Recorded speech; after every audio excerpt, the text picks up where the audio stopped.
Okay, let's jump into Ukraine. Ukraine, impossible to not, because it's like every day is a new barrage from an actual perspective and from a news perspective for those of us where there's some distance from what's going on over there. This was at the top of my trending today. Top Russian general is killed by Ukrainian sniper as Kyiv claims 9,000 of Putin's troops have died during the invasion. It's really interesting to me, this thing. And, I haven't lived through a lot of conflict like this, from a news media standpoint, where it's been covered so extensively. But Russia, they put out some kind of statement that like 300 soldiers had died. Yeah. I am having the same thing that you're dealing with. And then they say we got 9,000 of those guys. And you're like, how can these? Yeah.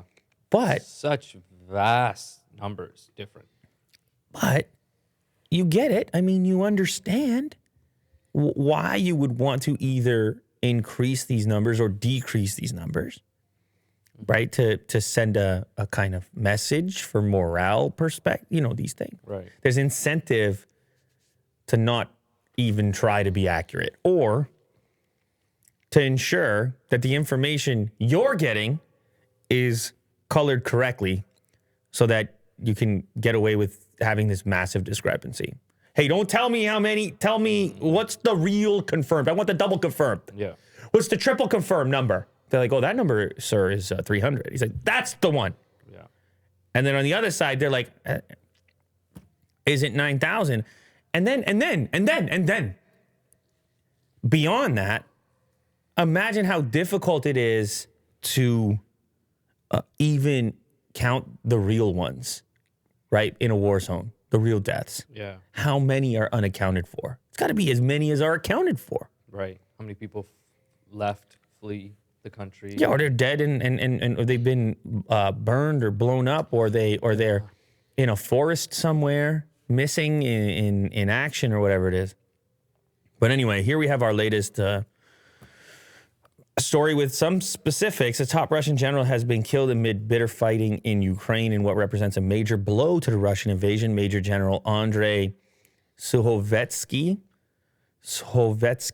who was the deputy commander of the 41st Combined Arms Army of Russia's Central Military District, died yesterday as Ukrainian defense forces repelled the Russian offensive. His death has not been officially confirmed by Russia's Ministry of Defense. Of course, that'll take time.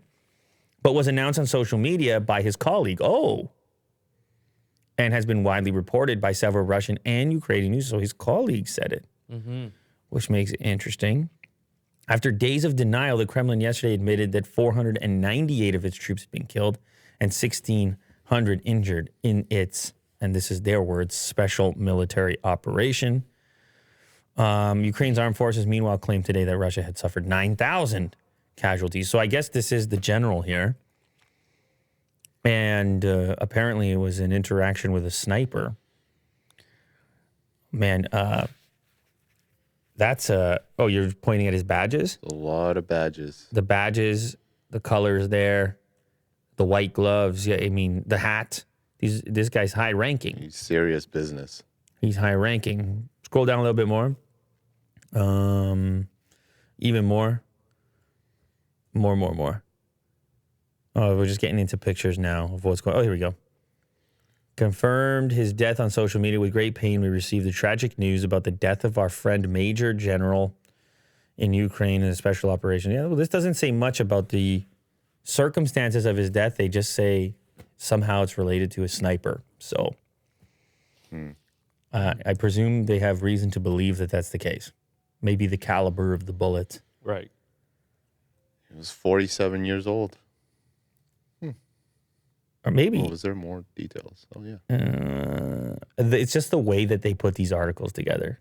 It's like pictures and ads and related articles. And then Will's like, when is this thing over? And it's like never over. It's like an article that never ends. Just keeps going. Yeah, it's how they do it, Will. Keep you in there. Yeah.